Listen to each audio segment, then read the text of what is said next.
Hey, what's up, guys? Welcome back to The Collision. Daniel here. And if you're an unlucky person like I am, then you've probably wondered, hey, I wonder if this bad luck is the result of leprechauns and unicorns and talking dragons and cats off in some fantastical land. Well, Luck, an Apple original film, is here to answer that question. I've seen it, so let's talk about it.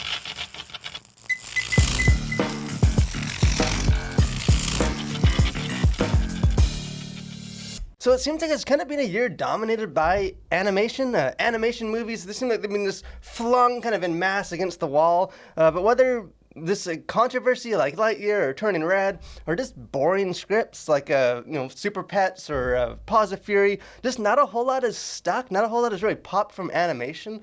So going into Luck, this isn't a movie that I had like high on my expectations. I wasn't expecting a whole lot from this movie. It hasn't been maybe hyped up as much as some other kind of the theatrical animated films. But consider me pleasantly surprised. This is one of the best animated movies of the year. This is a fun movie. It's charming, it's funny, it has a wholesome message. A movie that definitely caught me off guard. So if you're not familiar with this movie, kind of maybe the best way to frame this thing is essentially what Pixar's Inside Out was for like emotions. Luck is for good and bad luck. Kind of looking at the fantastical kind of imaginative underworkings of like how good and bad luck works in the world, and kind of exploring this. So it centers on a character named Sam, who just has like hilariously bad luck. She's an orphan and could never kind of find her forever family, and just her life sort of just being one series of just bad luck and bad fortune. While she wishes better luck for her friend, kind of one of her friends from the orphanage house, that she will find a family, and kind of her attempts to get good luck for her friend kind of leads her on kind of an increasingly bizarre adventure where they end up going to like the land of luck, which is where kind of good and bad luck is created and spread throughout the world. And there's talking cats, and there's dragons, and there's pigs, and again, this movie gets crazy. Definitely a lot of interesting ideas, and probably the best thing about this movie is it's hilarious. This is a legitimately laugh out loud movie. Again, I watched this with my kids, and I think one of the best things about the kind of the humor in this movie is that it's just instantly relatable.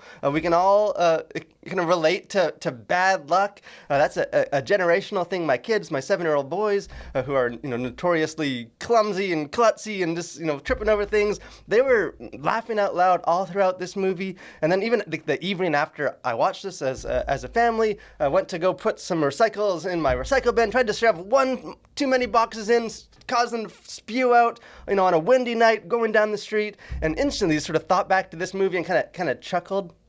The humor is, you can relate to it, and it's kind of mostly like kind of physical comedy, kind of slapstick, but not in like a real silly kind of childish way. It's just sort of like bad luck piled upon bad luck, and it snowballs, and they kind of keep stretching that gag as far as they can to just one more thing happens. Again, this is a movie grown-ups and kids I think can relate and laugh. And I think even the rare times where it does kind of give some of the more typical kids movie, like, potty humor. It's not done in like just like a gross out, okay, this is for the kids. There's a gag in this movie about kind of they're in the bad luck world, and they find like the factory that deals with like dog poop and like all the different things that bad luck can happen with dog poop. Again, it's funny. It's hilarious. It's not like a gross out thing. It's just sort of a funny thing. So definitely one of the funnier animated movies I've seen this year. As far as the animation for this thing, it kind of reminded me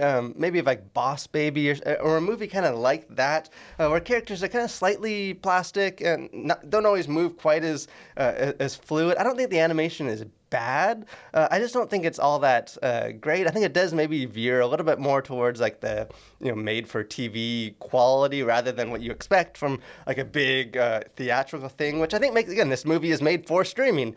So I think it is a good fit. And I do think the plot gets a little bit convoluted of, hey, we need to do this thing, but to do this thing we need to get this thing, but before we can get this thing we got to get this thing, but this thing only works if we get this thing. And so it is sort of like a busy plot. So I think there are some there are some kind of issues. This is like the craftsmanship of it. I think you can definitely nitpick some of those things. I don't think it's maybe like the best made or constructed animated film of the year, but kind of what it has like in abundance to compensate for maybe some like the shortcomings technically is just a ton of heart. It's just a appealing movie. It's a feel good movie. It has a wholesome message about kind of adoption, and the characters are likable. And I definitely think the story kind of helps it overcome maybe some of the more technical shortcomings. As far as kind of content to consider, things kind of going on the surface of this, not very much, thankfully. Profanity, there's no profanity. There are a few maybe like rude or like what I call placeholder swears, which is like heck, where characters say, what the heck, or sure as heck, or character says stupid, or one of the characters is kind of a little bugger. He's like a Scottish cat, so I think he maybe uses the word bugger a couple times, but nothing concerning. Very, very few things. No real profanity. Violence. There's no violence. The only thing that maybe kind of jumped out to me as far as sexuality is there may be a like an all-gender bathroom. It's not defined. It's not emphasized or clear, but two leprechauns kind of walk out of the bathroom, and it seems like on the door there's like a male and female leprechaun sign, but again, it doesn't say. Maybe they veer off. I don't know. It wasn't anything that concerned me, but just be aware with that as well. As far as things kind of going on beneath the surface, sort of some of the worldview stuff, or just the messages of this. Again, this is a wholesome movie. It has some good messages. Maybe surprisingly, although it is at times kind of on the nose, you kind of know what they're trying to say. I do think it is a deeper message that that adults and kids can kind of relate to as well. And in some ways, the kind of the main message for this thing is just sort of having a proper, healthy perspective when circumstances and things don't go your way, when you have bad luck.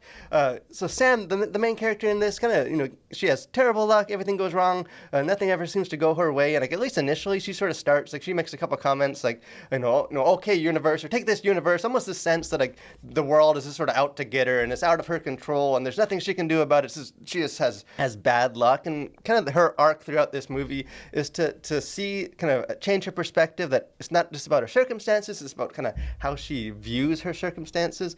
And the kind of the way the world works in this, the land of luck is like a sphere, it's like a globe, and on the top is good luck, on the bottom is bad luck.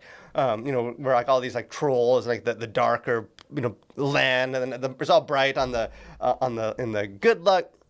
But kind of what you see throughout as this movie goes on is like the kind of the residents of the good luck land are actually anxious. They're paranoid. Kind of their happiness, their joy is so kind of dependent on their circumstances that they have good luck, that they're just sort of all paranoid and trying to safeguard it. They can't let any bad luck in. Kind of their joy is so dependent on their circumstances, which the characters in the bad luck land, nothing ever seems to go their way.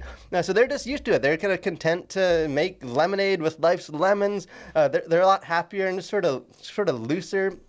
Just sort of that difference in perspective. And I think kind of the message of this film just being that, hey, it's not just about kind of controlling the things we can't control, but being able to find joy kind of in any circumstances. And kind of a scripture verse that came to mind, kind of based on this message, Philippians 4, 11 to 13, where Paul's saying, "And I'm not saying this because I am in need, for I have learned to be content, whatever the circumstances.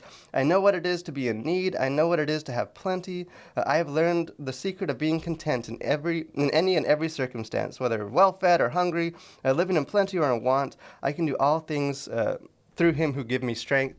So definitely, I think it is a biblical message of sort of having, hey, find contentment, find joy, regardless of your circumstances. And maybe the other kind of part that kind of related theme to that is just that, hey, the things that we sometimes think as bad luck actually can produce a lot of good. The characters in this movie, they kind of, as they reflect back on some of the things that they thought were bad luck, kind of near the end of the film, realize, hey, that actually brought us together, whether romantically or just friendship, or just sort of, grew their characters. Where, Sam, like her bad luck in the movie as an orphan and stuff, is sort of what grows her and enables her to emphasize and to have empathy for, her friends in the orphanage. Again, it made me think of James 1, where it says, count it all joy when you fall into various trials, knowing that the testing of your faith produces patience. So again, I think the film doesn't necessarily unpack these messages in a biblical sense, but definitely a lot of things that as Christians we can relate to and kind of connect to Scripture ourselves.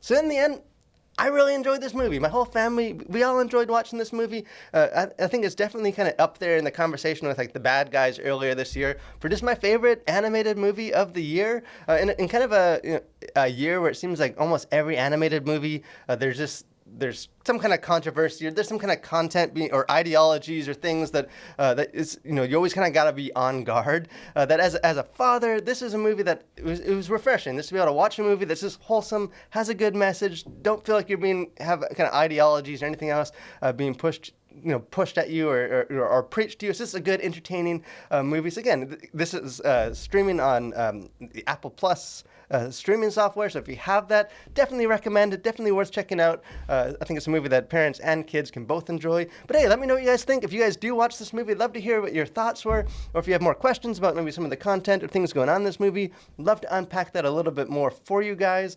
But if you haven't done so, subscribe to our channel, like this video, become a Collider. Got a lot of things going on coming up. So I'd love to have you be a part of that. But thanks for watching, guys. Stay safe and continue to collide with your world for Christ.